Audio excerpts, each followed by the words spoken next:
প্রিয় দর্শক, আমরা এখন আছি দক্ষিণ চট্টগ্রামের সাতকানিয়া উপজেলার পুরানগড় ইউনিয়নে।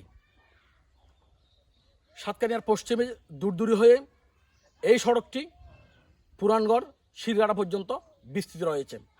এই দীর্ঘ সড়কের একাধিক ব্রিজ বর্তমানে ভেঙে গেছে। গত বর্ষা মৌসুমে প্রবল বর্ষণ এবং পাহাড়ি ঢলের কারণে এই ব্রিজগুলো ভেঙে যায়, যার কারণে এই সড়ক দিয়ে চলাচলরত হাজার হাজার গ্রামবাসীকে চরম দুর্ভোগ পোহাতে হচ্ছে। যদি এই ব্রিজটি দ্রুততম সময়ের মধ্যে মেরামত করা না হয়, সংস্কার করা না হয়, তাহলে মানুষের দুর্ভোগ দীর্ঘায়িত হবে। এ নিয়ে মানুষের মাঝে হতাশা রয়েছে। প্রিয় দর্শক, এই ব্রিজটি নিয়ে আমরা উপজেলা প্রশাসনের সাথে কথা বলেছি। তারা আমাদেরকে জানিয়েছেন খুব কম সময়ের মধ্যে এই সড়কের বেশ কয়েকটি ব্রিজ সংস্কার হয়ে জনচলাচল উপযোগী করা হবে।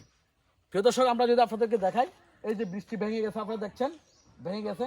এই ব্রিজটি ভেঙে যাওয়ার কারণে আসলে এখানে পণ্যবাহী গাড়ি, ট্রাক, মিনি ট্রাক কিংবা বাস চলাফেরা করতে পারতেছে না, যার কারণে এই অঞ্চল উৎপাদিত বিপুল পরিমাণ সবজি বাজারজাতকরণে সমস্যা তৈরি হচ্ছে। প্রিয় দর্শক, আমরা স্থানীয় বাসিন্দাদের সাথে কথা বলার চেষ্টা করব। এই ব্রিজের বর্তমান অবস্থা, মানুষের দুর্ভোগ সম্পর্কে আপনি কতটুকু জানেন? আসসালামু আলাইকুম। ব্রিজটা প্রবল বৃষ্টিতে ভেঙে গেছে।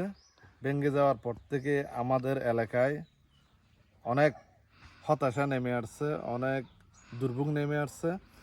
এই ব্রিজটা ভেঙে যাওয়ার কারণে এলাকার মানুষ সচরাচর চলাফেরা করতে পারতেছে না, রুগী নিয়ে চলাফেরা করতে পারতেছে না, মালামাল বহন করতে পারতেছে না। আর তাছাড়া আমাদের এলাকায় পর্যাপ্ত কৃষিপণ্য উৎপাদিত হয়, এগুলো বাজারজাত করতে অনেক সুবিধা হচ্ছে। সেজন্য আমি কর্তৃপক্ষের দৃষ্টি আকর্ষণ করছি, অতি দ্রুত ব্রিজটা সংস্কার করা হোক, অথবা নতুন করে নির্মাণ করে এলাকাবাসীর দুঃখ লাঘব করার জন্য, দুঃখ মোচন করার জন্য আমি আবেদন জানাচ্ছি। ধন্যবাদ। প্রিয় দর্শক, আমরা স্থানীয় গ্রামবাসীর কথা শুনছিলাম।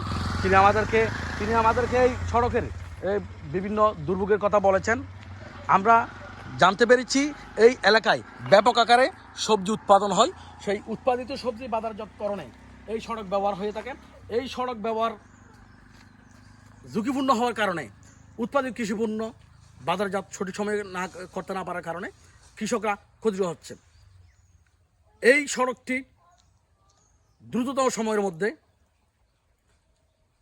চলাচল উপযোগী করার জন্য স্থানীয় বাসিন্দারা আবেদন জানিয়েছেন, কর্তৃপক্ষের দৃষ্টি আকর্ষণ করেছেন।